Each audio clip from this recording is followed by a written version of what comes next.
5, 4, 3, 2, 1, 0. All engine running. Liftoff. We have a liftoff.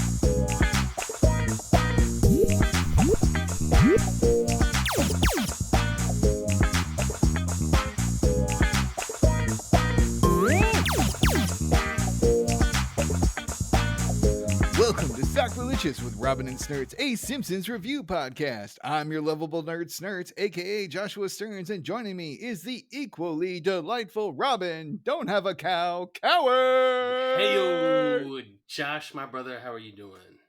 Doing fine. Do you still have hope? Well, it's waning. And are we talking about the election or the NFL? Hey-yo! Topical humor for a podcast that comes out later. But seriously, it's the opening weekend, opening week for the NFL. A lot of people are into this in the glorious United States of America. Okay, Yeah, well, I I'm mean, getting a you lot of have hope silence now. and sadness from his face. I think I should probably move on. No, If we this... have hope. You know, we Oh, have okay, you hope do have hope. until the Okay, first game. okay. And listen, I know that you're listening to them in the past, listeners, and I'm speaking in the future. But the Falcons lost. My beloved Falcons lost again, and it was just like the record skipped again. And I can't, Josh. Well, at least you have those Braves, right? Hope. I have hope. You got to be brave for the Let's Falcons. talk about something happy, Josh. Hey, guess what? For the first time in a long time, I had game night at my house last night. Not How gay was night. that? Game night. Game night. Board We game. listeners used to play board games regularly, and we had such a good time. We would get these great games. And it was a small crowd, but it was the first one in a mini. I haven't played in 5 years. Guess what we played? What did you play? Seven Wonders. Oh, good old Seven Wonders. I love that game. Classic. It's still such a good game. And it has a lot of cards, as you know. Of course. And I managed to spill a beer over all of the cards. And I would hate everybody involved with that. That is one of my pet peeves. I'm always like, be careful. Why are there drinks on the game table? That's where TV trays are for. The look of shock on everybody's face when it happened. And I was like, go mode. Like paper towels. I got rags. We're cleaning everything off. And I was like, grab some cards. And they were like, and I was like, no, grab cards. We got to clean these. It was so much fun, though. It ended up being, we played 3 games, and everybody after you were done drawing each individual card. Yeah, it took about 7 minutes. It was fine. Okay. We were fine. Quick job. I mean, they're ruined now, and I had to buy a new one, but it's fine. You'll never get that smell of old fashioned out of the Seven Wonders. Oh, God. Yeah, for folks who don't know, I'm going to wax on a little bit because it is one of those episodes where we are having a little drinky drink. So get buckled in with the ice clinking. God damn you, Robin. But also just to show a little bit of our previous friendship, there was a golden era of my current neighborhood where I had 4 couple friends who lived in the general vicinity. And I'm talking like less than a couple miles from each other. So every night I was like, what are we watching? What are we playing? And we had a regular 2, 3, 4 times a week if we're getting really crazy. Game night where we have the pizza or the Thai food and the drinks and the fun and whatnot. And that's something I do really miss. Some were smoking marijuana also, but some. I mean, I don't recall. I assume it was all. I did not. We had very fond memories. I did not have relations with that blunt. And I am very jealous that you got a game night going. I need to actually reach out to our mutual friend Steve. Yeah. Because he has a regular game night on Wednesdays. It just kind of conflicts sometimes with my schedule. And that's something that's kind of waned since the pandemic. And like podcasting since the pandemic, up 100%. Board gaming, down 100%. And it'd be nice if I could keep podcasting at 100, but like get board games back to 30, at least at 30%. It is nighttime activity can have a couple of beers, and challenge your mind to do something. It's competitive, which for me stimulates the neurons. Nice. Yeah. Yeah. Well, that sounds awesome. Well, folks, this may be, even though we've done, let me check the records, 11 episodes, this could be your first. So if it is, this is how it works. One of us will pick an episode of The Simpsons to discuss. We go through the plot, provide questionable impressions, and point out our favorite bits. This week, it's a Snerts. And I picked Homer to the Max, which is from season 10, episode 13, directed by Pete Mitchells and written by, can you believe it, people? I finally did it. John the Goat Schwartzwelder, with a first air date of 2/7/1999. Robin, I finally did it. I finally So you picked said a he was the Schwartzwelder greatest. episode. Did you say you mean that he's the greatest of all time? I am willing to put some money on But that. but I mean, we're on our 12th freaking episode. And you just picked one? Yeah, because I'm saving the best for the Dirty Dozen. He's my favorite. And I picked like 6. Yeah. No. And you say you're a Schwartzwelder fan? I think I am the best Schwartzwelder fan. Oh, really? How many of his books did you buy? That episode with Scorpio was amazing. Don't dodge the question. How many of his books have you bought? I did not have relations with any books that John Schwartzwelder wrote. Didn't he write a mystery or something, did you say? He's written like 12, 13 detective, like... Written? Also, written. Thank you for calling me out. It's my mother. It's my mother in my mind. Very important. She would want you all to know you cannot modify unique. Something is either unique or not. It cannot be very unique. It cannot be pretty unique. It has to be unique or not. There you go. There you go. But it's so weird. You're absolutely right to criticize me, because this is our first episode that I have picked that has the great John Schwartzwelder in it. And it's classic John, because it's just Gatling gun of jokes. That is one of the things, the layers upon layers that we've loved about his. And there must have been a conceptual decision to do that with these episodes, because not everything did that. You would lead up to a punchline and have a punchline, lead up to a punchline and have a punchline. And these are just compounded. The animation, the scene that they set, and the writing. Yeah, and so have you seen this episode before, or is this your first time viewing it? Yeah. And do you have any fond memories of it back in the day when I'm assuming you were either just in college or out of college? What I remember about this episode and what kept me back into it was Ed Begley Jr. Oh, really? Who was, listeners, a very much fighting for the environment and the ecology and trying to put that forward, which is very, very important. And he was mocked because of that.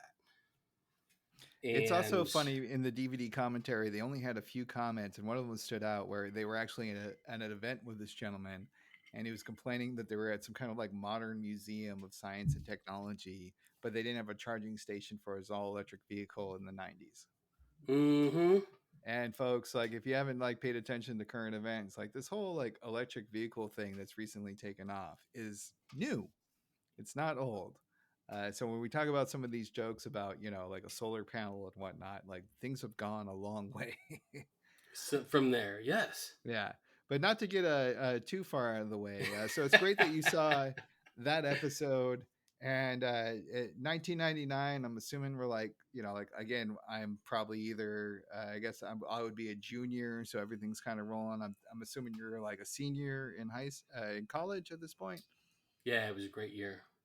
Very nice. Absolutely blast. So we start this episode minus the forgettable couch gag and chalkboard gag. We get an episode opening with a countdown to mid-season on television on Fox. The family is very excited. they have this wonderful checklist that Homer goes through, and they have a very fun call and response for the family. And we get door, Locked.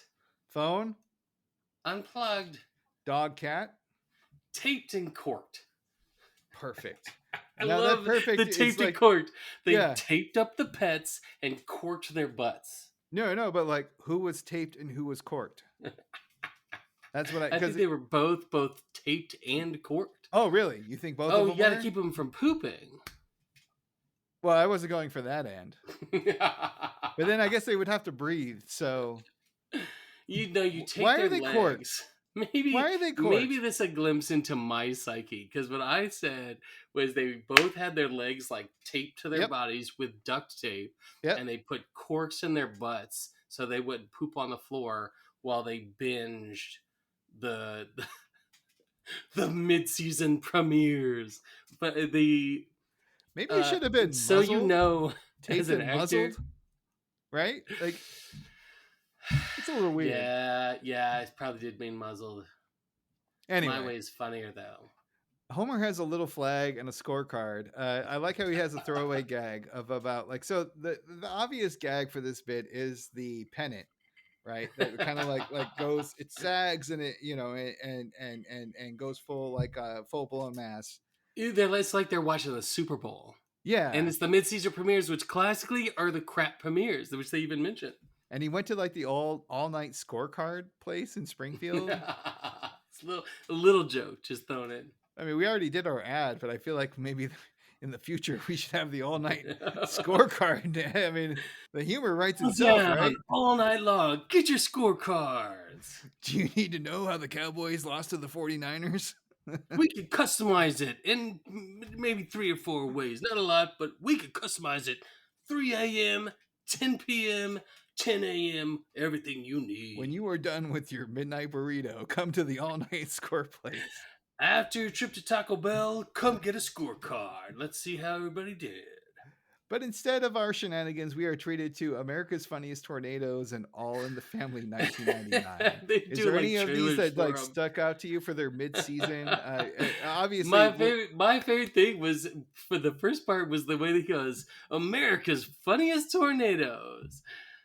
It's such a good incongruous image. I love the writing. well, and then it's also kind of like football in the groin, but with a stop sign. Exactly. But it's meant to be reality, and Right. in a real tornado, that would have obviously killed him if he took a stop Oh, sign to the at the midsection. very least, you wouldn't be able to father future children. It's not the funniest videos, you know. Yeah, you mean notorious Bob Saget with his like dirty mouth personal thing, as we talked about on the last episode. Rest Just in saying, like, peace. I love that man. Anyway, Homer counters by reading off of some of the TV guide, and there's laughter. The Laughter Family, that's animated.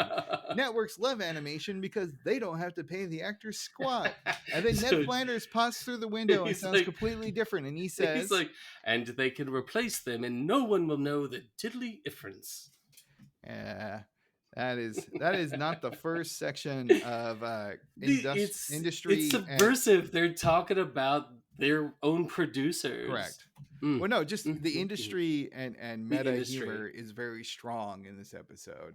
Because everybody should know that the industry at that time was dirty. At that time, Yeah, It's not totally anymore. fixed. Now Everything's they're fine. really for the people. yeah, okay. Homer's enthusiasm wanes so with Admiral Baby. Did you think this was as stupid as I did? Even Marge is like, it's unlikely that the baby would be just so able to everybody complete knows, the- this is a show about like a warship, and they're like, we're gonna give them the nuclear missile now, Admiral, and he's like, I gotta go gee. It is the dumbest thing you can think of. Even Homer, Josh. Yeah. But then his hope is restored with Police Cops. So Police Cops is a Miami Vice-like show, and there's a fun bit showing them foiling a robbery. What was your favorite point of Well, them, the like, beginning of doing the action? robbery. This is and this is a theme, is that in actually looking at the script, which I did to reference, seeing some of these things written out really keyed me in. And one of them is the red. He goes, "Let's get this bank back to our hideout, and we'll break it into it later." And then they pull up, and he's like, "It's the cops. Worse, police cops."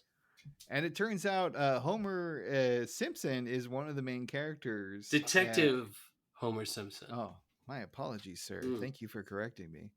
And he has a catchphrase, and that's the end of that chapter. And he tosses a scarf over his shoulder. But this is also like in the middle of this weird action scene where he like throws another villain into a group of other villains, and they all explode randomly.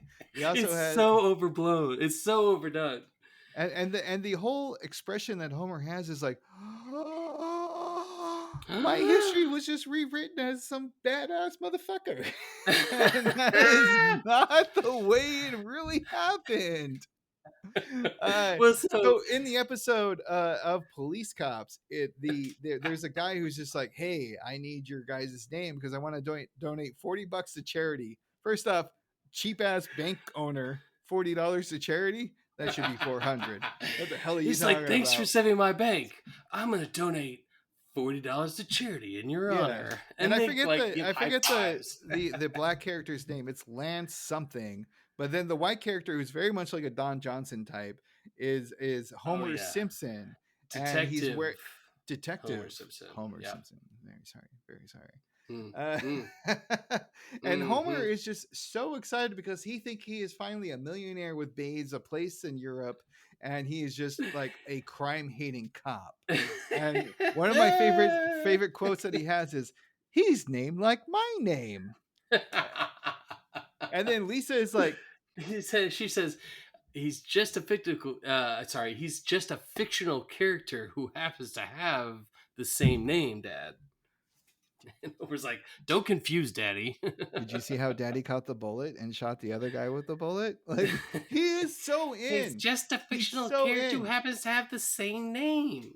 And here is the most wild part, Robin, my friend. Why does everybody else in town think that Homer Simpson, the lovable dog, the big lovable dog we've known for years, is all of a sudden a Don Johnson badass like cop for Police Cops? Please explain it to me in 30 seconds or less. Josh, what it is the networks, what they're doing is they're sending subliminal images to their brains. And so they all are like, Homer Simpson is this person. And they try to do it to buy their merch, but it happens to make them actually think Homer Simpson is this detective guy from TV. Interesting. I bet scarves were up 3,000% within a 2-day period. He keeps tossing around his shoulder. It's the 80s, like suave man. Well, and folks at home, you think I'm just joshing, but I kid you not. Even the newspaper mentions that Homer Simpson is sharing a famous name. And Lenny and Carr, sorry, I am very much wrong. Before the newspaper, there's a phone call for a certain that night Abby after Benson. Homer's like, I'm a big deal, and everybody's like, nah. Yeah, I apologize, folks. I got a little ahead of my notes, but later in bed, Homer receives a call from Congratulations Famous Names, and it seems like this has been happening all day. Marge is so like just annoyed. Like when you're getting a call from like some it's election season, right? And you're getting a call and it's like, this is the Harris campaign, we really need some money. And you're kind of like, okay, fuck off. And then 5 minutes later it's like, hey, this is the Trump campaign, we really need some money. Like, everybody needs some money, everybody wants some fucking thing they're going on for. But this is not that like big election that we have coming up. Vote Harris. No, he's getting calls from the town. It is literally people calling from the town because he has the same name. So I have the same name as the villain from Lethal Weapon 1. You just add Mr. to Joshua, and it's me, okay? And it was Gary Busey. It does not mean I go around town thinking I am Gary Busey. Like, this is just kind of batshit crazy. Have you ever seen like anything like this? Have you ever known anybody?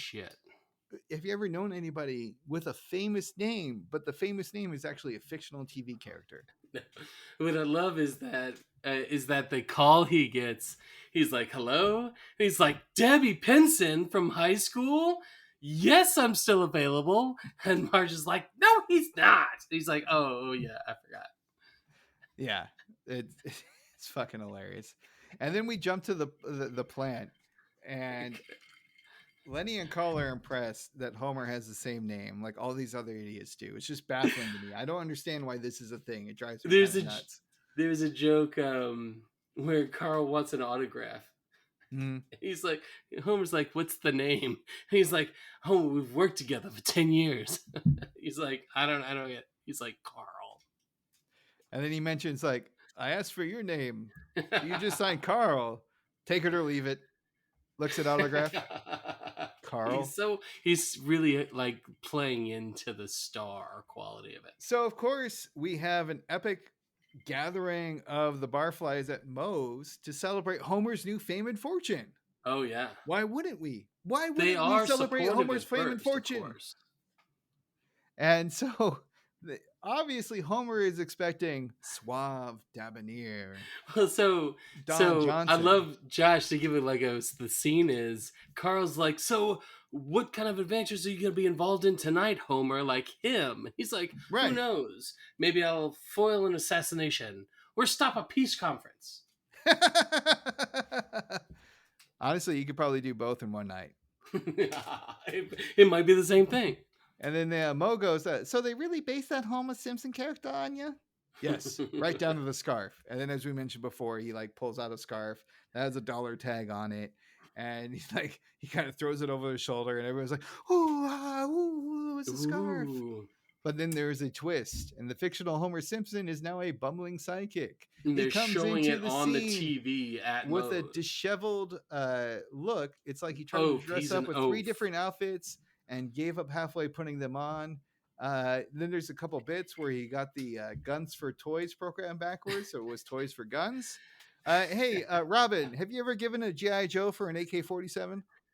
No. When I was 8, I got an AK-47 for a G.I. Joe that I actually stole from Woolworth. Was it who was the G.I. Joe? Was it Duke? Snow Job? Snake Eyes? He's one of the racist ones. So was it Duke? We might have to cut that part.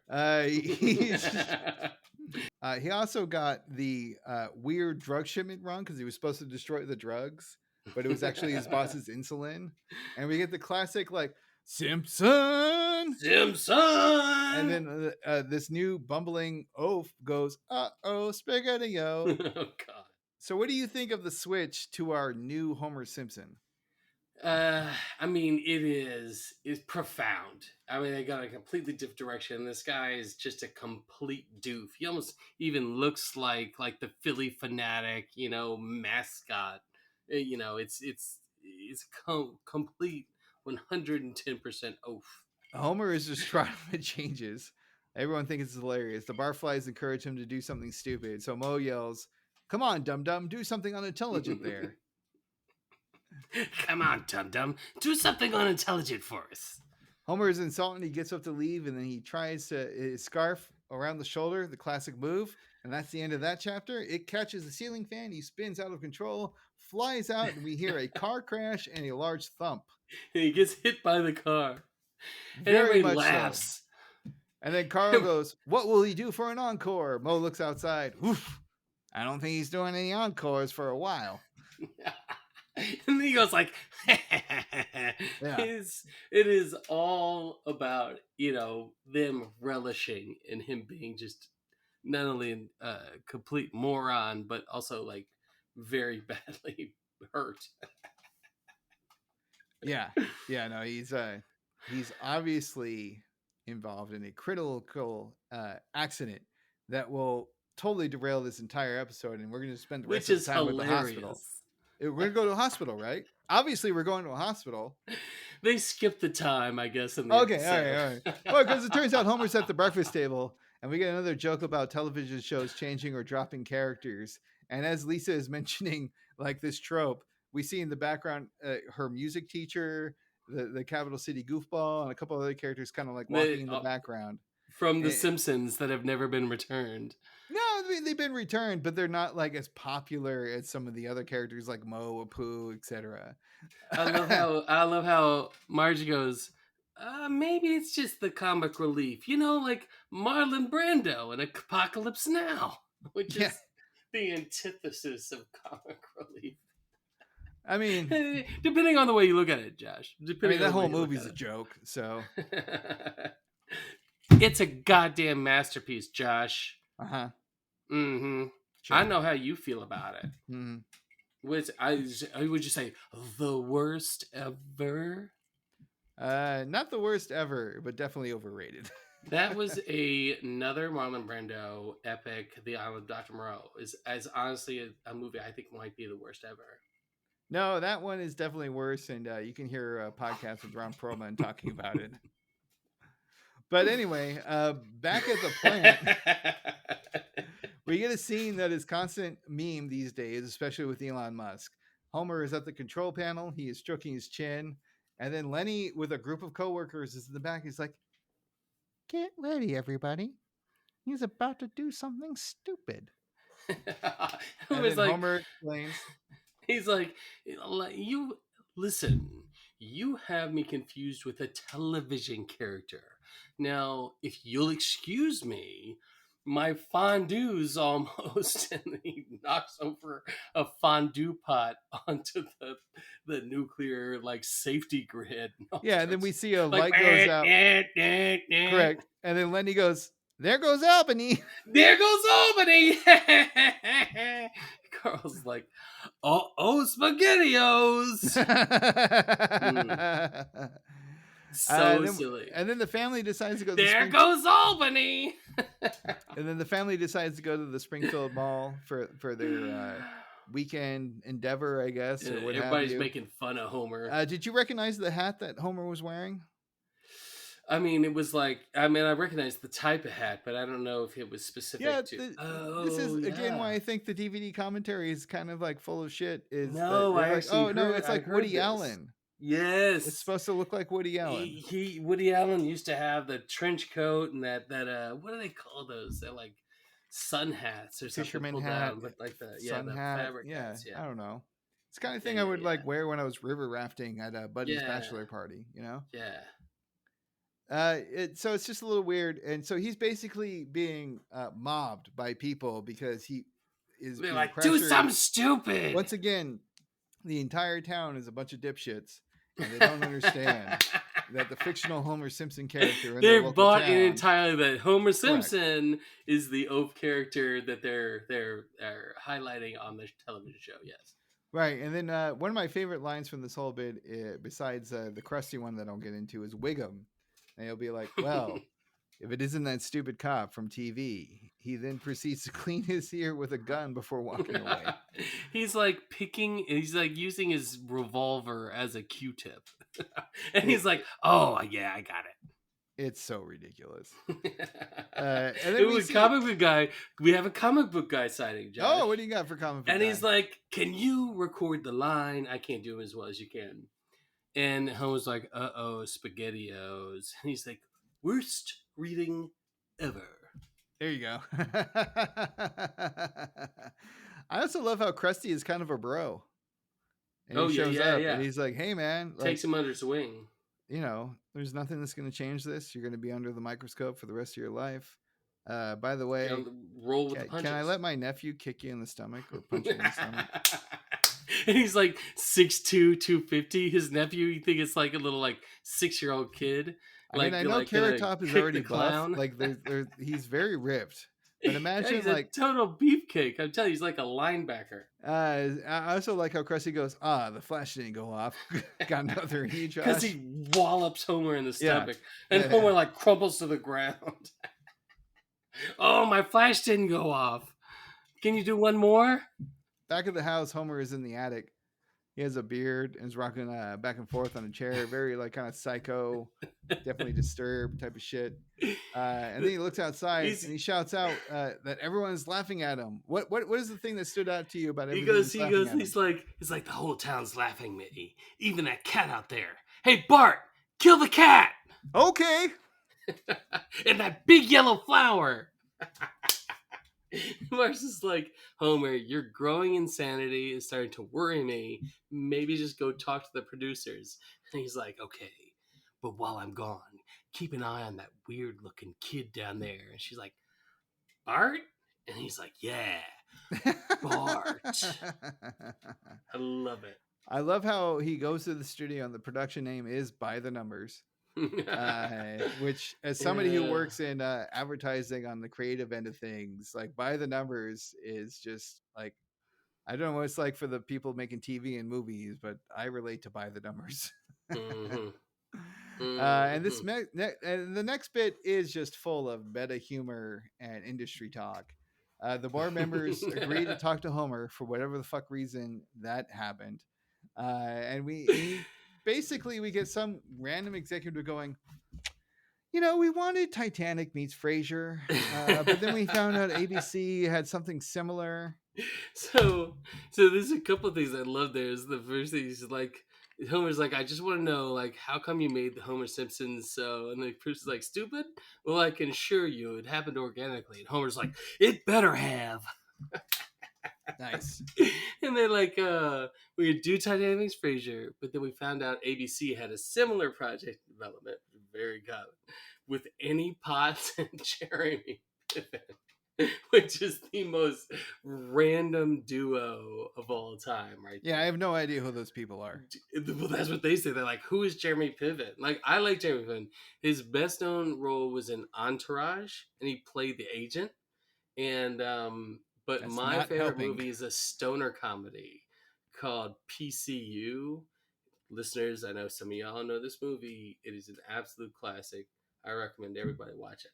Oh, it's a young what's his name? The guy that runs the Marvel movies. What's his name? Kevin Feige? No. The actor that plays Jon Favreau. Jon Favreau. It's his first role. He plays Gutterman. It's a classic role. Very nice. Mm-hmm. The first name they had for police cops was Badge Patrol, but the network idiots didn't want to show about high-tech badges that shoot laser beams.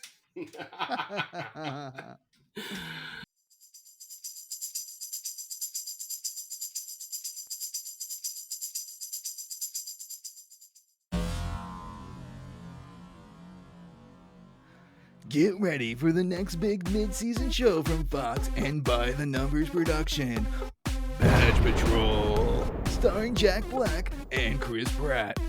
Dr. Victor Von Smarty Pants created 2 high-tech badges that shoot laser beams. Oh no, I totally created these cool badges that shoot lasers. Maybe that could fight crime. There's one thing he didn't plan on, them becoming self-aware. Oopsie daisy, now they are sentient. Bot Patrol and Robo Badge shoot their way to the top. Literally. Boop beep, I fight for justice. Boop beep bop, scum like you will pay for their crimes. Beep boop beep, surrender is not an option, scum. After a bust goes wrong, they begin to question the morality of the legal system. Beep boop beep, are we just cogs in the machine of an unjust society, keeping the elites put on the throat of the poor? Boop beep boop, only drugs and alcohol numb the pain. Boop beep boop, the screams of the children are locked in my memory bank. Oh, that got dark. Will Badge Patrol save humanity from its own worst instincts, or will they be defeated by their internal demons? Tune in next week to find out, only on Fox for Mid-Season Spectacular!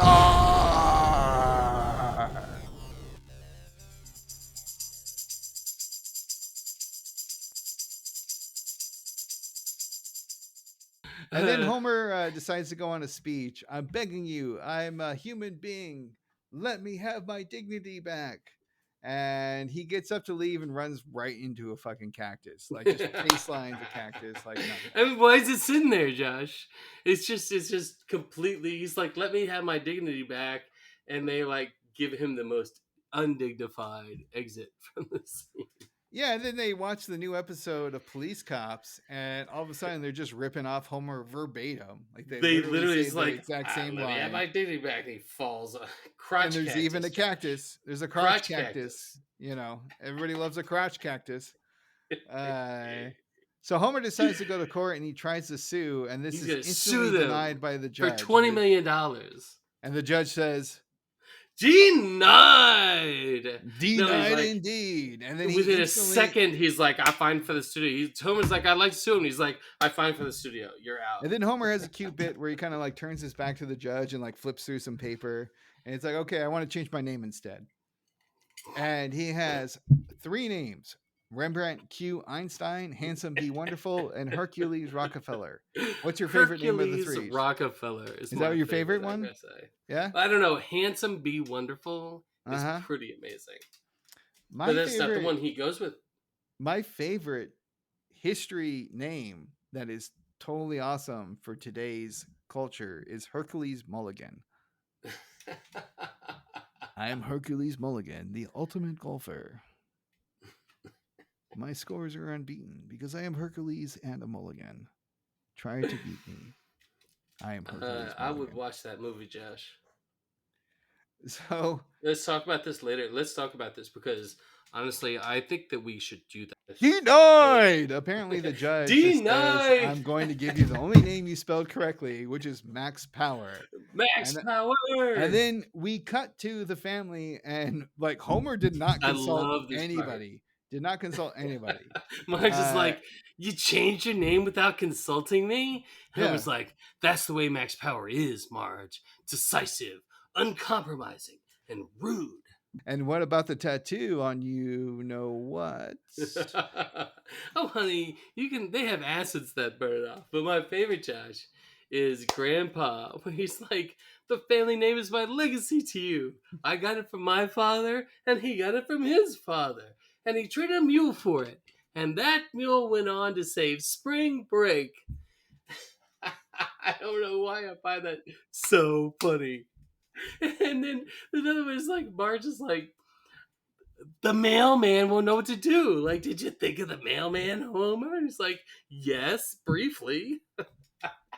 I don't want to snuggle with Max Power. Nobody snuggles with Max Power. You just strap yourself in and feel the cheese.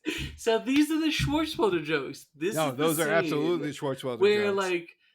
but they're more subtle in a way. Like I just never didn't stand out. But like I have them highlighted and bold on my page. Homer continues. Kids, there are 3 ways to do things: the right way, the wrong way, and the Max Power way. The Bart, Max Power isn't way. that just the wrong way? Homer, yeah, but faster. Even at the plant, Max Power is getting more respect. He starts doing a James Bond inspired. He's singing I'm giving the wrong song. I'm saying Max Power, but it's like a James Bond theme. No, it's totally. It's like Max Power, the name you won't question because he's so awesome.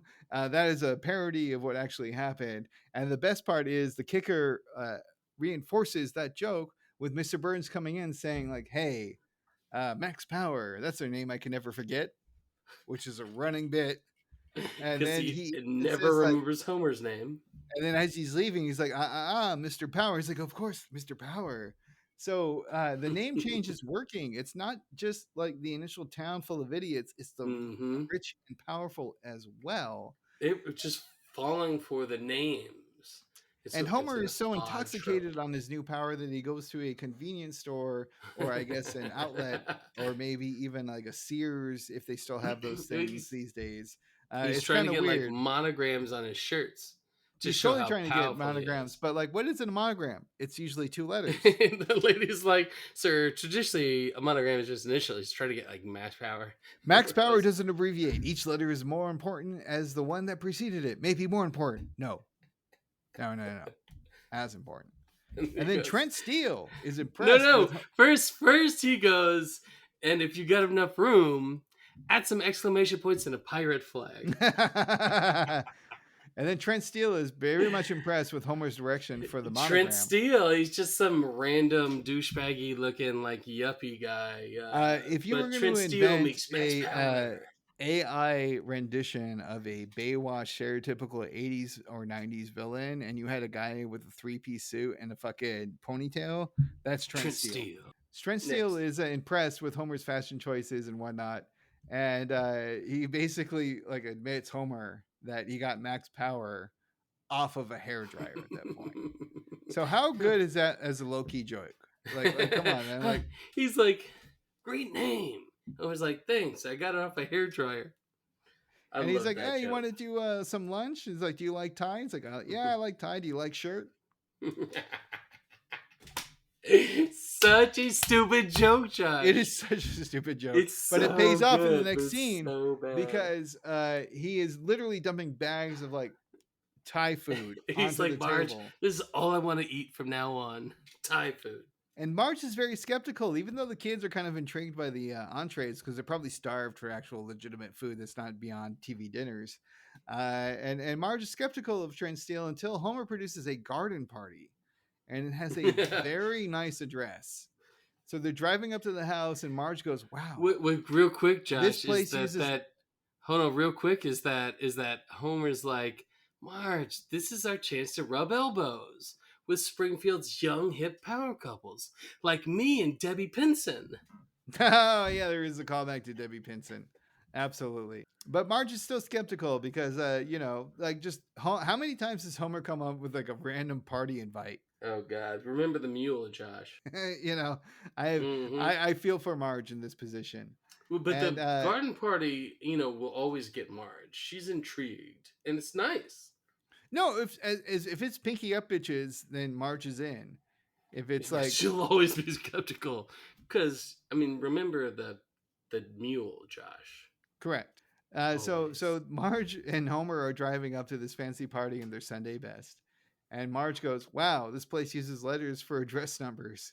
And then Homer retorts, like, "It's written out in script on the side of the wall." Homer, from now on, we are going to spell everything with letters. And I'm just like, okay, that's good. It's one of the throwaway jokes. It's hilarious. And at the party, we see Woody Harrelson, Ed Begley Jr., and Bill Clinton.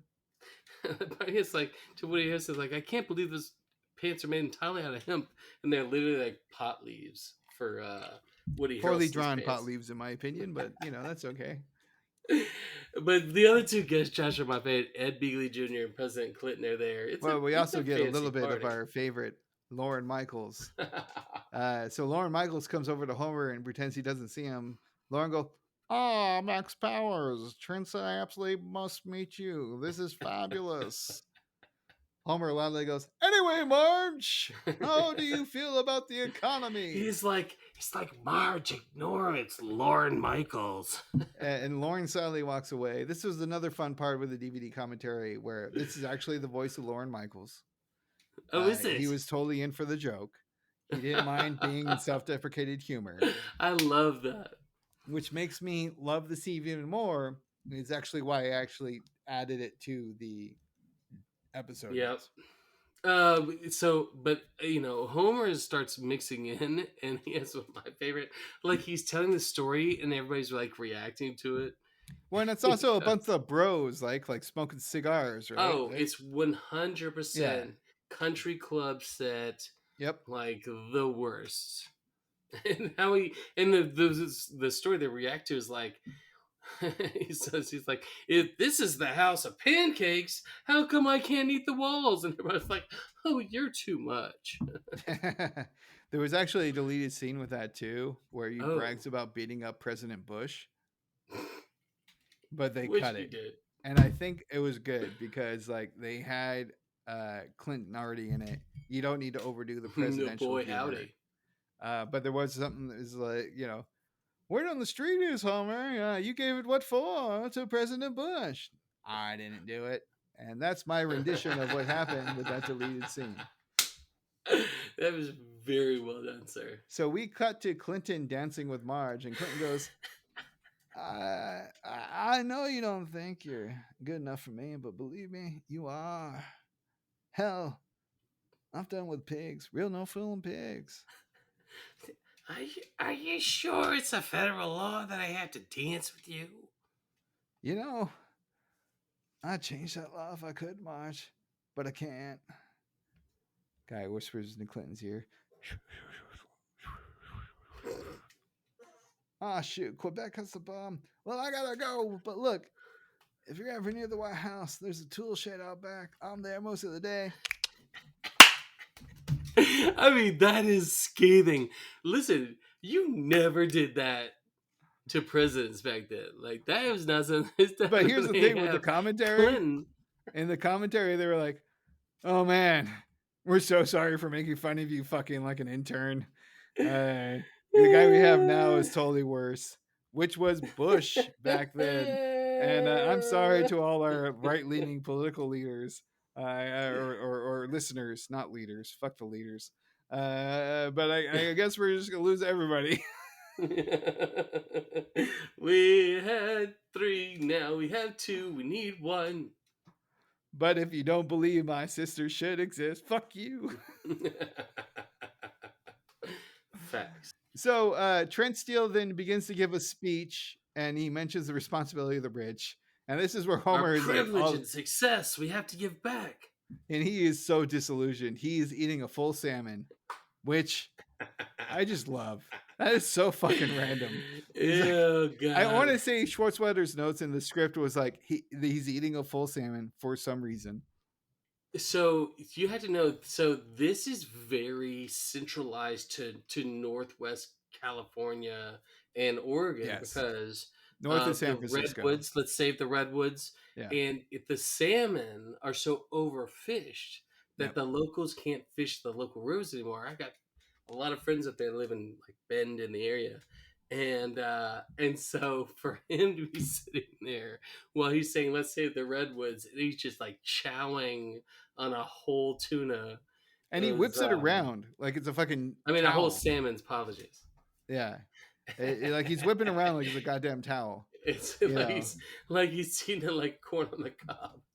And then as soon as Trent mentions like any kind of work for environmentalism or activism, he's like, boo, get this guy out of here. What the fuck are we doing? Yeah, but Trent's like, we've got to protect the trees because they can't protect themselves, except, of course, the fighting Mexican trees. Which also remind me of the Colombian dueling frogs, if I'm not getting that wrong from a future episode.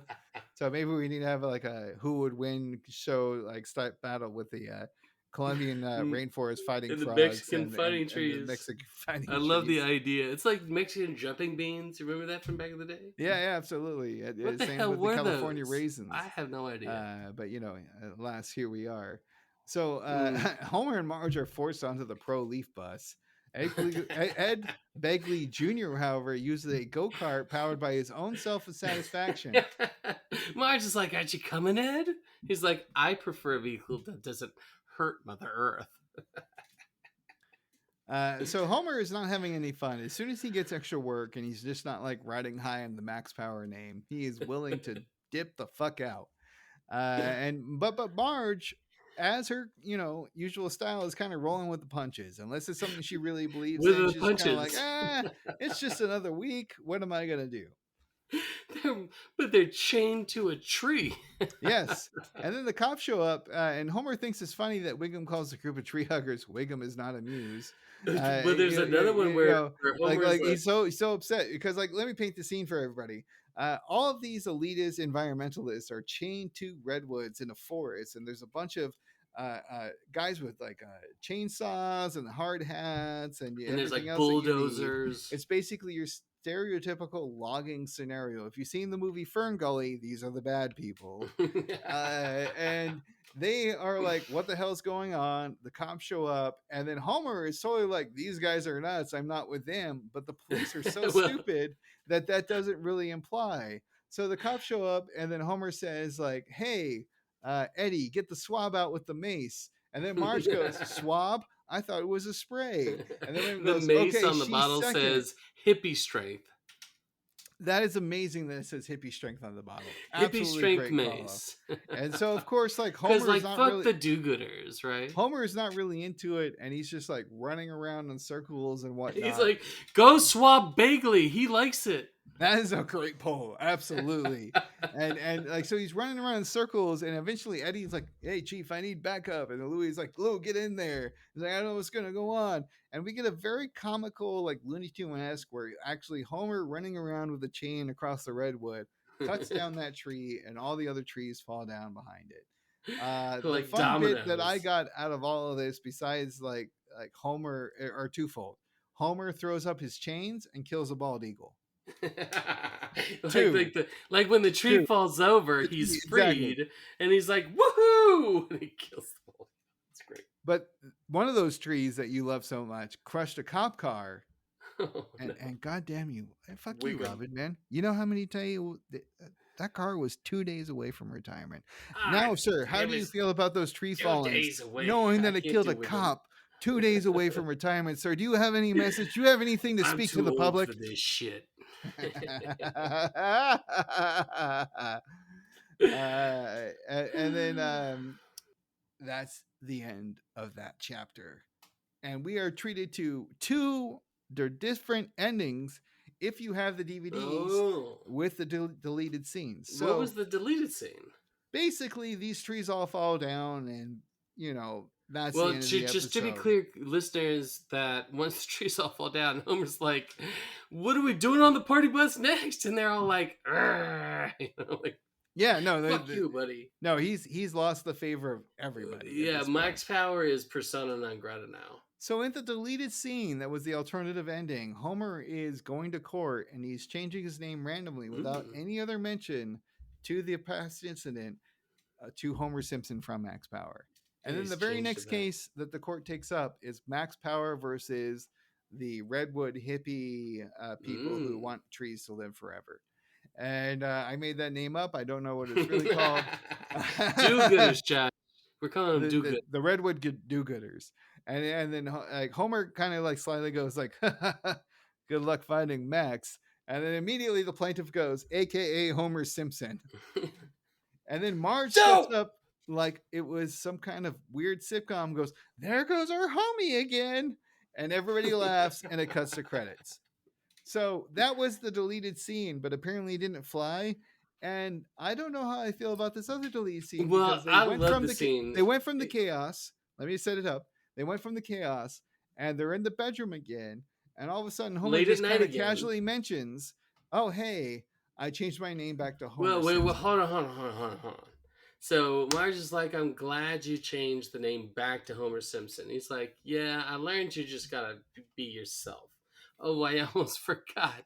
Well, I was at the courthouse. I had them change your name." And Marge is like, "What? To what?" He's like, "Chesty LaRue. Try it for 2 weeks. If you're not completely satisfied, you're gonna be Busty Sinclair." And she's like, "I don't want to be either Chesty or Busty." And Homer's like, "Hootie McBoob it is." And then Homer totally grabs those titties. Sleep tight, Hootie. "Marge, let those go." That's so stupid. And that's basically the end. So he was actually like feeling her up in the dark in the night, which is really fine. sweet. I mean, it's between married a couple. loving couple in Yeah. their bedroom. I mean, I feel myself up almost every night. It was hilarious. Feeling yourself or another up is always hilarious. So my final thoughts. Homer to the Max is a joke-packed episode. The industry and meta gags are plentiful. Homer is firing on all cylinders, jumping from emotion to emotion like a big, lovable dog. The Max Power bits are over the top but enjoyable. I also like the writers poking fun at environmentalists Bill Clinton and Lauren Michaels. The fast-paced joke episode is classic Schwartzwelder and can easily make my top 30, maybe even 20. And stay tuned, kids, to see what I give it on the Krusty Brand seal of approval. Robin, what is your final thoughts on this episode? It's really interesting, Josh. Is I was very cool on this episode at first, but often what I do is I'll kind of like go read the script, and in this one, reading the nuances of the language that Schwartzwelder used really brought out the jokes for me. There was it was well crafted. I loved the beagly bits, as I talked about earlier. It was making fun of the sacred cow, which I love. The Bill Clinton bits are really subversive, absolutely hilarious. I love Abe Simpson and that mule saved spring break. And I love the end with like Chesty LaRue and Hootie McBoob. It's just the writers were being like very wicked and silly in this, and I loved it. Very nice. Well, Robin, do you hear that sound? What's that, Josh? It's the Crusty Brand Brand Seal of Approval! Approval! Yay! So, because this is my episode, I'm going to go first. I'm giving this a 4 out of 5. I think before the podcast, this would have been a 5 out of 5. But there's really no plot here. It's just a series of hilarious events, which is amazing. Fantacular service, but not legendary. That is a good specific number 4 is amazing fantacular experience. I enjoy this episode very much, but it's a joke machine, as I was saying before. And it's just not quite holding up to the 5 level because there's not really any kind of meaningful development of the family. It's just kind of this weird random adventure that happens with Homer, and it's just like jokes without any kind of like meaningful family connection or city connection, other than the city is a bunch of fucking idiots for thinking that as soon as you change your name to Max Power, you are no longer a character on TV, who obviously all your characteristics are based off of. Mm-hmm. Because there's no way that Homer will ever be Max Power. Shut your mouth, Josh. Homer unless he's was Homer Simpson Max Power. from Police Cops. Robin, what are your thoughts on this episode? I gave this 2 stars out of 5, and it's because but it's important that we're picking episodes that we very much like, all of them, and so the lowest we've gone is 1, which is like we enjoyed watching it and doing the episode about it, but like I'm not going to recommend that forward. We have not yet done any episode which is like, don't watch this. Everything we've done is like, you definitely would enjoy watching this, except for The Departed. I'm just kidding. But we nobody likes that. Take a blue licorice and go home. But because nobody likes the fucking Departed. Oh, look, you fucking anyway. Dun, dun, dun, dun, dun, dun. But there's the writing is very well done. As I said, like I went through and was actually seeing it written out, which helps me sometimes. And some of the random stuff, like the Bill Clinton scene, I thought were just out of the blue in a way. Eddie swabbed this Joker's eyes with mace. Swab? And in that scene, you see him like bringing a giant Q-tip. Yeah. And he's going to poke it in his eye. Really were Torch Welder's humor to a T. And so I very much enjoyed it. A lot of times you need a reason for somebody to do an action. But John is just like, you know what? This is funny. He does this for some reason. That's really interesting. And I've adopted that in my lexicon, where somebody will be like, hey, what's happening? I'm like, I don't know, happiness for some reason. And it's really funny. A left turn, almost. Yeah, no, it's something just that like, I believe you're not really in very much expecting in it, comedy. right? Yeah.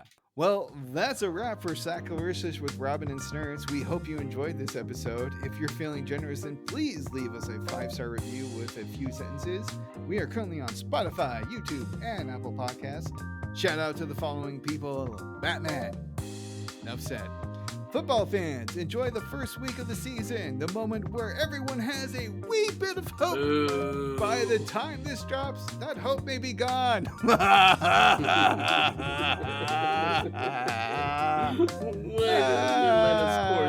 minute, Sadness. sports do well.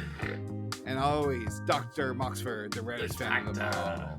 The Want to hear more from your reddest. old pal Snerts? Then check out the PlayStation Experience on your podcast platform of choice.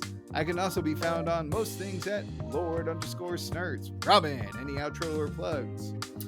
I want to shout out to friends who have recently reached out and like, I really want to listen to this. George Furtado, I know a long time. I love this guy, and he's like, I'm gonna go take a listen. Ryan Bowen helped me buy my house and a lot of other things. Wonderful human being. He's like, let me know. Will Greer first though. Will Greer is somebody who has known me since I was born, and is a proper nerd like us, and was into it and early on, and really appreciate him listening. Awesome. Well, our goal is to get the next episode out on Sunday, September 29th. Delvin Cox picked Stark Raving Dad from Season 3. But That's what, right, Josh? everybody. We have booked our first guest. So until next time, folks. Smell you later, true believers. Oh, Josh, I think this might have been a mess.